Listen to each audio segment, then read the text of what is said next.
It was Wednesday, March 10th, and the second Sarah exited the bare-bones bathroom of the dilapidated motel off Highway 5, she knew she had screwed up royally. "Jade?" she called, knowing it was useless, because it was clear Jade had split. The front door was ajar, and an early morning breeze whipped into the room, causing the droplets of water from the shower to chill on her skin. She wrapped the towel tighter around her as she crossed the room and closed and locked the door. Small good it would do now. Sarah's legs were feeling wobbly, so she went to the bed and sat. Charlie, her ancient calico cat, hopped onto her lap and started purring. The tenderness of his warm, furry comfort made her want to weep. She didn't. It was a luxury Sarah couldn't afford. She needed to take stock, regroup, and figure out what to do next. Thank God she had brought her purse into the bathroom with her. Otherwise, her car out front would probably be gone too. The room had been tossed. The thin mattress of the bed had been pushed off the box spring, and the yellow manila envelope that contained Sarah's stash of cash was gone. How did Jade know where it was? Sarah had waited until Jade had gone into the bathroom the night before to slip it under her side of the mattress. She figured it would be safer underneath her while she slept than in her purse. The girl must have cracked the bathroom door open and watched, laughing to herself. Sarah exhaled, shook her head. She should have known better. Strange how one small random act of kindness could produce such a lousy outcome.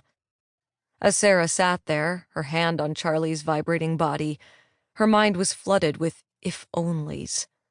If only she hadn't gotten off that exit ramp to grab a bite at that coffee shop just outside of Portland, Oregon. If only she had said yes to that extra cup of coffee.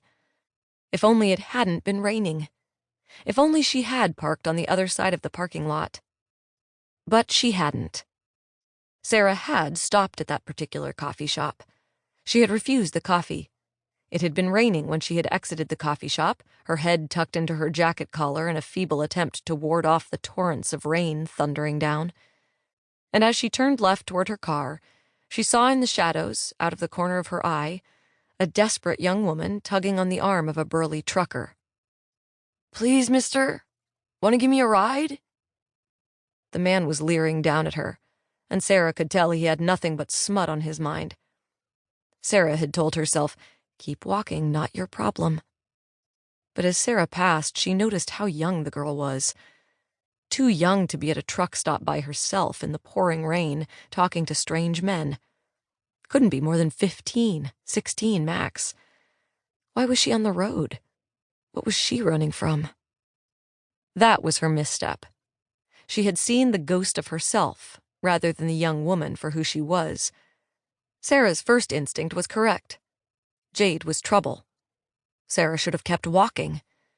But instead, the girl ended up riding shotgun, filling the interior of Sarah's car with the smell of unwashed body, malodorous BO, and Wrigley's spearmint gum. And Sarah found herself headed to Santa Monica, California, because Jade had said her folks lived there. "No good deed," Sarah murmured to herself. "You're such a patsy." She closed her eyes for a moment, gathering herself. Then she opened her purse, took out her wallet, and rifled through the contents. Great. She had to shut her eyes again, exhaling slowly. Once she'd dropped Jade off, Sarah had planned to head back toward Northern California to find another sleepy town off the beaten track that she could disappear into. That was no longer an option. She was in LA, and that's where she would have to stay, with only half a tank of gas, a cat, and $136 to her name.